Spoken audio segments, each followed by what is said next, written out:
Shark Tank. Coming apart here. Shark Tank session, Paws edition. Woohoo! I'm Jay DeLong. After 16 sessions of Shark Tank, you're probably familiar with it. You've seen a lot of companies come and go on this show. On stage with me, I have 3 pet care founders who all participated in the process successfully. And we're going to talk today about how that process went and whether it's a right fit for you and how you might go about it. There's a slide from Megan Wolfgram, founder of SwiftPaws, Andrea Beal, founder of EpiPaws, and Anna Skye, founder of Basepaws. I'm sensing a theme. There's Shark definitely Tank Paws edition. And I'm lucky enough to know all 3 of them because they all competed and succeeded in the Pet Care Innovation Prize as well. And so over the years, I've heard not just this story and their success, but all their others. But today we're going to talk about Shark Tank because it's kind of relevant, kind of brought attention to each one of your all's entrepreneurial pursuits at good times for your company's growth. Yes. Okay. We all know the premise that entrepreneurs show up, they make a pitch for investment to the judges, and usually it's like a 45-minute pitch that gets kind of winnowed down to 11 minutes of airtime finally, and that's kind of what you see. But it's a little more grueling than that, I presume, right? And there's a lot of prep that goes into it before you ever get there that day. I'm going to ask Megan to give us, 5 minutes about your experience. Yeah. We'll do that for each one of our entrepreneurs, and then we should have time for Q&A from you all afterwards. Yeah. All right, so set that up for us. How did all that work out? So Shark Tank was an absolute whirlwind. I'll start at just the filming itself. I'm in Florida based, so I flew out to LA with my dog Piper and back in less than 36 hours. So the act of pitching to the sharks itself feels like it happened to somebody else. But by the time I was there, I had honed that pitch and I could have recited it backwards in my sleep. Yeah. And then all bets are off. After you do your 90-second pitch, it is crossfire Q&A, the most intense, grueling session. And there is nothing that quite prepares you for that. And I think you have to be ready to just go out there and attack it and grab it and say what you need to say. And luckily, I went in there with that attitude. And spoiler alert, I ended up doing a deal with Lori. She gave me her golden ticket, which meant that she gave me the deal that I went in asking for. And not a lot of people, I think maybe people at this point kind of realize that not every deal goes through. And so I'm one of the founders that I believe am fortunate enough to have closed on a deal with Lori. I have her as a partner, and she has been fabulous, including writing a recommendation for me when I was applying to the Pet Care Innovation Prize. And so the experience is like no other. And of course, for the brand and for what you're doing and to promote it, having America be able to see my dog run her heart out on TV was absolutely incredible. Yeah. And so a little bit about how we got there, because I encourage everybody who has an amazing, brilliant idea to apply. There is no cost to applying to be on Shark Tank, and all you have to do is bring the idea and bring the energy, and the producers will look through all the applications and do the rest. And so I always encourage people to apply. People are, I thought my baby wasn't ready. We had a video go really viral. It had something like 30 million views, and ultimately was encouraged to apply. Thought that I was really too early, and I'm so glad that I didn't stop myself before I began. And so now later, we had always been making competitive grade lure coursing equipment. I had only just come out with my backyard version. So what you saw on Shark Tank was really an MVP version, a minimum viable product. It was very expensive. I was doing it in low volumes. Shark Tank blew that up. Then we went back to the drawing board, scaled it down, and came out with 2 more retail and consumer-friendly options, Chase for dogs and Pounce, an indoor version for cats, and little dogs. And so Shark Tank actually was the impetus that led me to going even further down the route of consumer and B2C and now into retail this year. And how did it, we'll get to some questions, I apologize, but how did they actually approach you? Was it like an email? Did they call you? Oh, great question. There's only one way to get on the show, and that's to apply, but we were reached out to, I believe because of that viral video, by a producer who simply asked, have you ever thought of applying? Okay. And so there really are no shortcuts. There's no guarantees, all the way up to you can go out there and film and you might not make it on. So it is just so worth it, though, that I say go for it. All right. Yeah. Dr. Beal. Here you are, Sharks Kevin O'Leary, Damon John, and Robert Herjavec. Yes, so I had a different experience with the sharks. I did not actually go on Shark Tank. I was actually entertaining the idea of applying and had talked to these two ladies about that. And I got this opportunity through an accelerator I did in Florida, local to me. And they had the sharks coming to listen to some pitches as part of a conference, NobleCon. And so I went and I applied to pitch the sharks. I did still have to apply to pitch the sharks at this, and I got chosen. And it's actually, they had 3 startups already chosen, and they liked my pitch so much that they made an exception and they did 4 pitches. And then when I did pitch the sharks, it was very loud. This was a live event. I could barely hear them. They could barely hear me. And I basically pitched them that I was like Basepaws, their most successful exit, but with a new technology. And that was basically the pitch I had to get across. And I got an offer from Kevin O'Leary for $250K at a very bad valuation. So I ended up saying yes on stage because I couldn't change his mind to make the valuation any better, but I said yes, and it was the best thing I could have done because I got a lot of attention and press from it. And we went to due diligence, and in the end I ended up raising money with the valuation I did want from others. So it really worked in my favor to Awesome. on this. Awesome. All right. Anna, you really had a good time. How did it go for you? How did it I forget he mentioned 75% of Kevin O'Leary's deals. So the deals that he closes on the show are female founders, which I just love. Yeah. And I also love that we have 3 female founders here that have all been successful, all from Florida, by the way. If you guys are interested in getting on the show, if you have any questions, please come talk to us. We'll tell you how it's done. So my story was really fun, very similar to Megan's story. We actually applied twice. The first time we applied, we were not accepted. Which is just to show you, please continue to apply. We did not get accepted because our revenue was very small and it just wasn't as interesting. A year later, we applied again. Applying is quite extensive. You have to make various videos. You have a wall behind you. You've got your cat in your hand or your dog, and you're just playing around. They're looking for really fun, really outgoing, lots of energy founders. As you can see, these are the types of founders that they love. So try to be your best self on these videos. I was based in Los Angeles at the time, so it was much easier for me to go on stage and to figure this out. Megan brought her dog. I tried to bring my cats. My cats said absolutely not happening. So we had a person, one of my colleagues, dressed as a cat, crawling around the stage. It was not my idea. It was the idea of the producers. But here's the thing. The producers came to me and they said, Anna, for this to be a worthwhile segment, they always scare you that they're going to cut the segment. For this to be a worthwhile segment, we want you in the cat suit. And I was like, you know what? I'm a founder of a biotech. I usually wear heels on stage. Like, there's no way I'm putting myself into a cat suit. Not professional at all. Let's figure out if we can do something in the middle. So we had someone else in the cat suit, doors open, the music's going, you're walking that red carpet, you're absolutely terrified. I don't remember a thing, just like Megan. Right now, can't tell you what happened at all. It goes so fast, 45 minutes, you're there, they're throwing questions, they're interrupting you, you have very little time to really get your point across until the next question comes. It's like a drinking from a fire hose. The number one thing is not to get defensive. They're trying to get you off your game. They want you to say something stupid, something funny. They want you to cry. Did you cry? I cried a lot. They want you to show that like emotion. They want you to be real, because that's really what makes for good TV.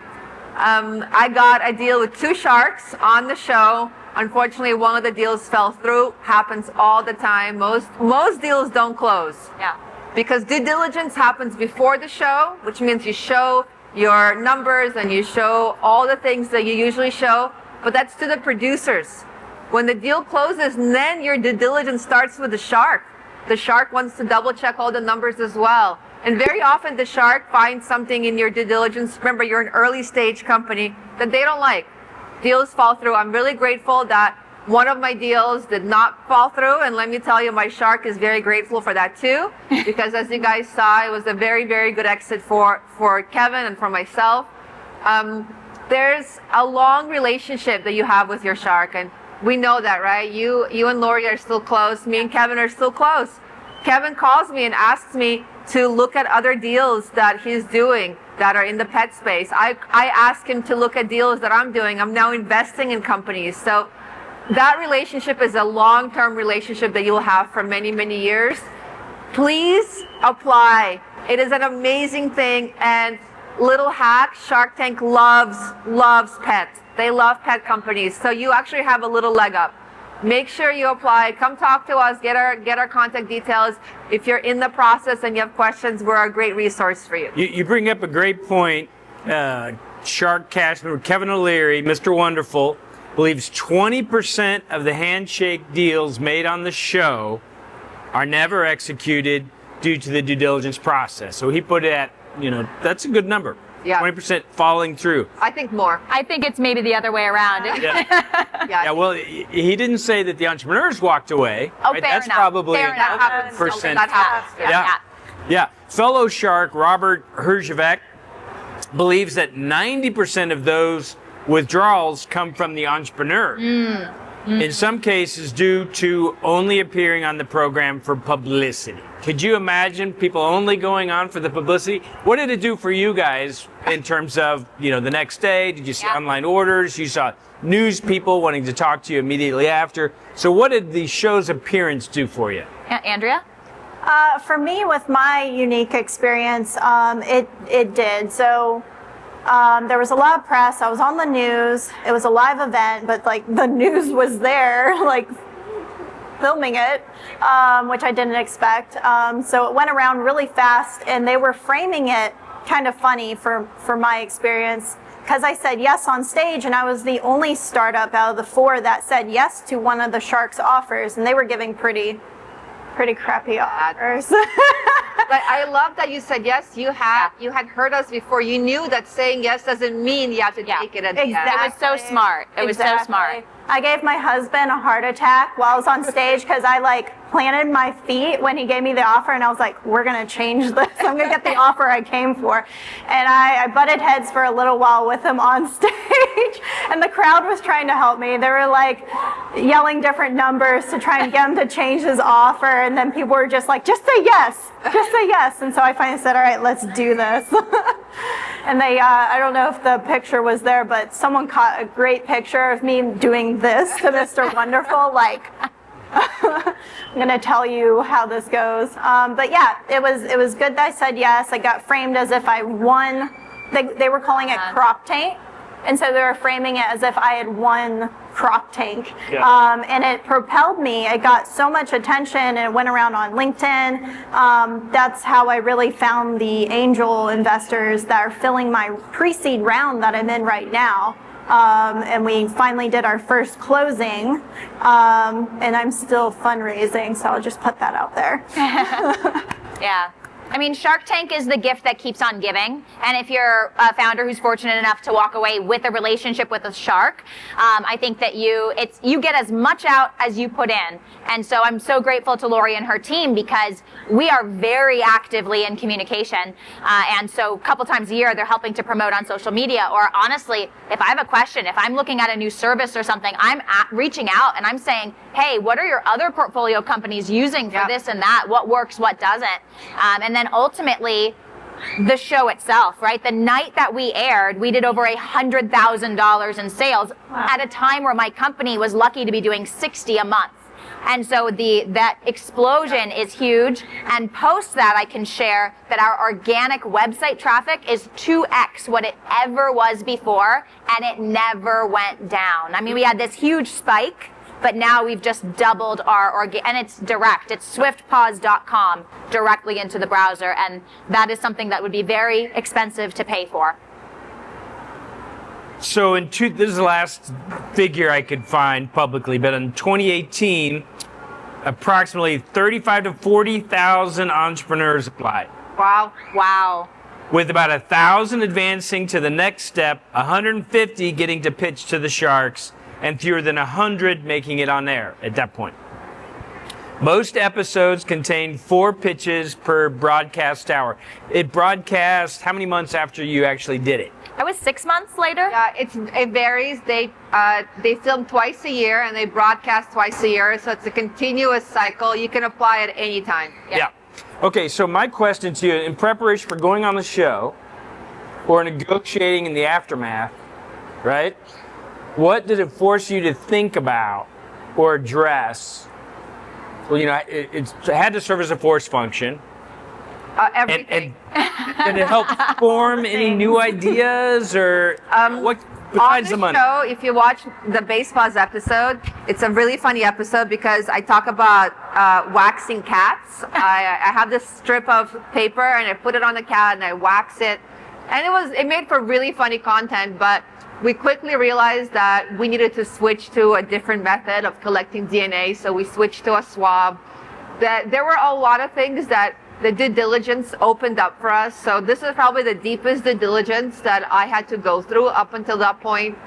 So I had to get a lot of my documents in order. I had to organize it correctly. And it was really great because these sharks and their teams, they work with people like us. They're used to early stage founders. They're there to give us guidance. Yeah. They're not there to, screw us over. The contract that I got, they sent it to me printed. It's like a book. This is the contract. Remember, I don't know if you guys were here yesterday, we talked about a safe note, which is how you usually get funding. Yeah. This is like a book contract. It's a very different relationship, but it's so good for you as an early stage founder because they will take your hand and they will comb through everything and you are so ready for any other investment that comes your way. So Jay, it changed everything. It catapulted you into the next level. Yeah. And I'll echo that as well. And then also say that the feedback, the sharks have seen so many founders, so many companies, so many ideas that even though they didn't know specifically about maybe cat DNA or the sport of lure coursing or epigenetics with animals, they can get to the core of a business and what's going to work and not immediately. It's shocking. And so some of their feedback is literally the feedback that has elevated my company to the next level. And on the show, I think it was Robert actually who was kind of giving me heck about my pricing. He's like, look, this is expensive. Not everybody can afford a $500 enrichment kit. And on the show, I looked him in the eyes and I said, you're right. My target price is $199.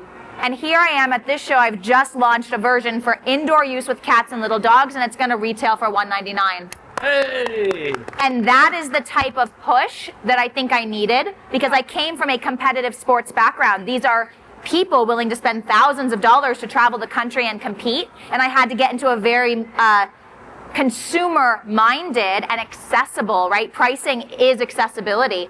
And so even just that, and then the response from people afterwards, oh my God, we love this. We can't wait till you make a more affordable version. It was so positive. All right, I have one more question for you, and then we'll turn it over to the audience. Dustin McAdams will grab a mic, and he'll walk around. So I'm doing research on the show. Shark Tank started on ABC in 2009. but it was the American franchise of the international format Dragon's Den first, right, which was a British TV series, and also Canadian. I think we've got a couple companies in the network that have been on the Canadian version Dragon's Den, but actually Dragon's Den was before Shark Tank, surprise to me. But I guess sometimes the British do things that we copy, it's occasional. Okay. Which itself was a remake of a Japanese TV show called The Tigers of Money, which I thought was pretty cool. I didn't know that. So I mean, it's fun, it's entertainment, right? I mean, that's really what it is. That's the purpose of it. But what unexpected consequence came from the show, either good or bad? What unexpected thing? I'll start. You guys know Kevin O'Leary. He's a little bit of a polarizing character more and more every year. The consequence is, well, first of all, we got more guys into the product, which was a really good thing. We were like, you know, a cat product, cat ladies. Kevin gave us a whole other audience that we didn't have before, because most of the people that follow him on social media are guys. So we started seeing guys buying product, and I definitely associate that with him. So that was a really, really positive. A negative is that I got a lot of really funny social media messages about being a cat lady and all the stuff that came with that.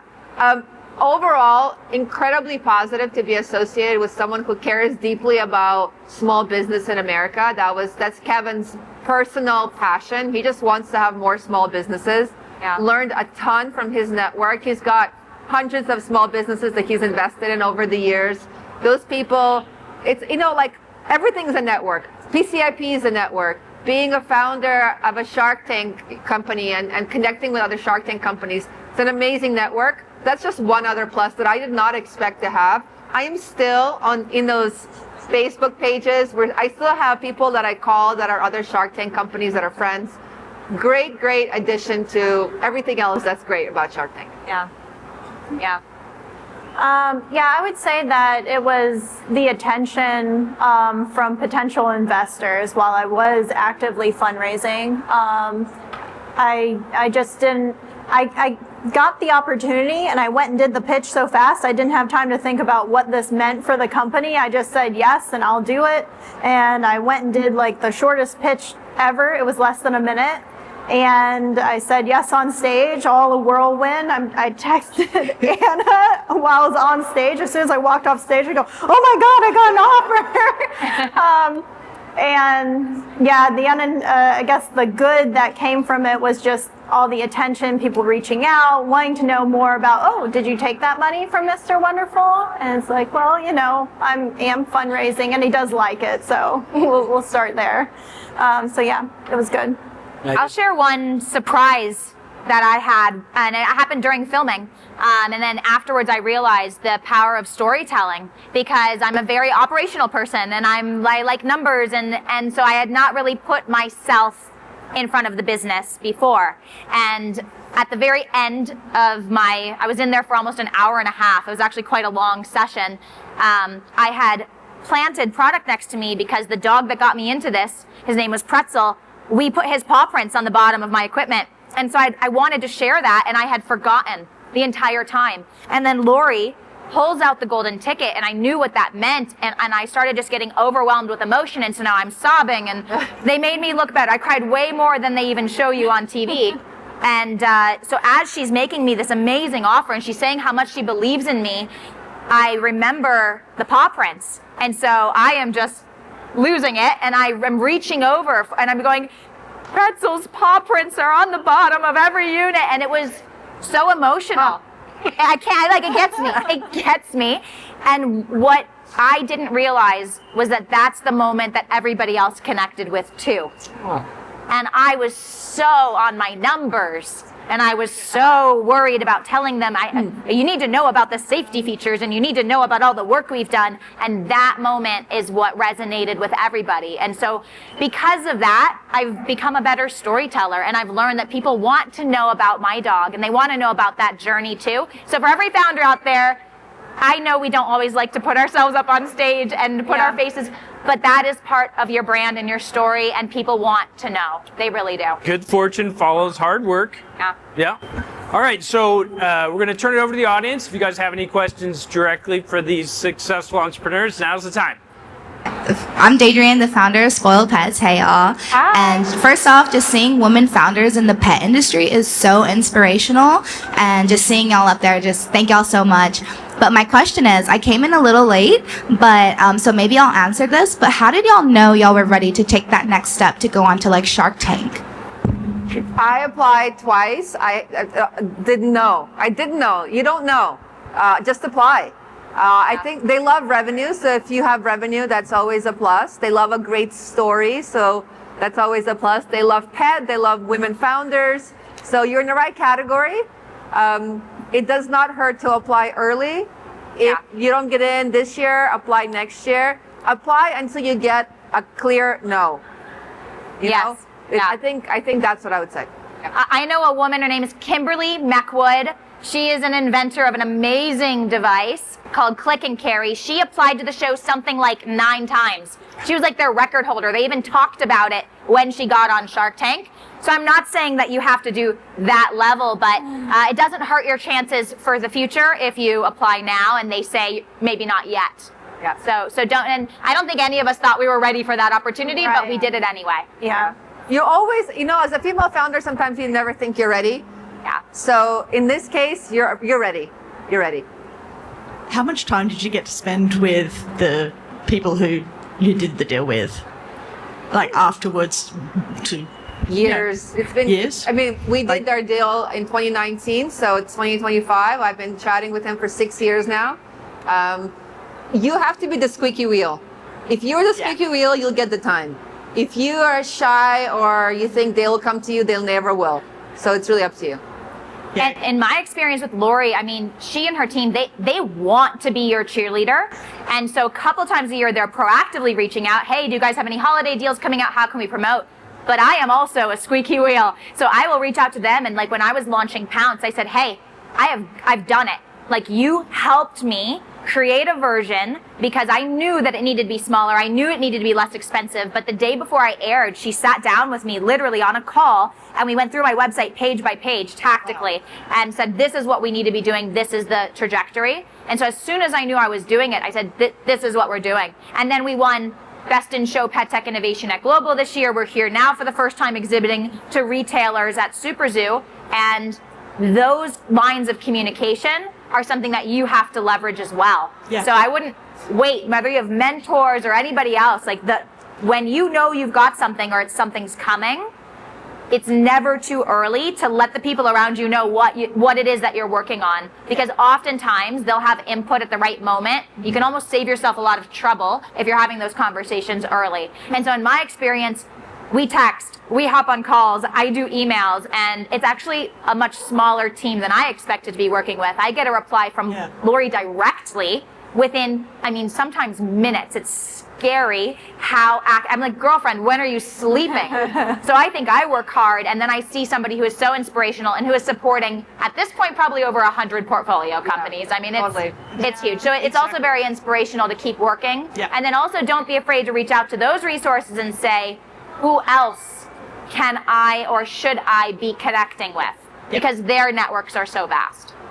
That's awesome. They're inspiring because they are so busy as well with such huge portfolio. So, yeah, good to know. Thank you so much. Yep. And likewise, incredibly inspirational. Obviously, from Australia, we have Shark Tank Australia.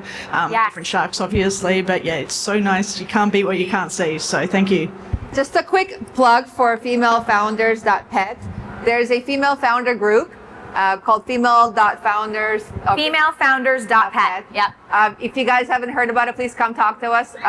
We all help each other out. We're all part of the pet community, and we'd love for all of you guys to join if you're building companies. Then would you join me in thanking these ladies for sharing what their experience was with Shark Tank, and give it a try yourself. Appreciate it.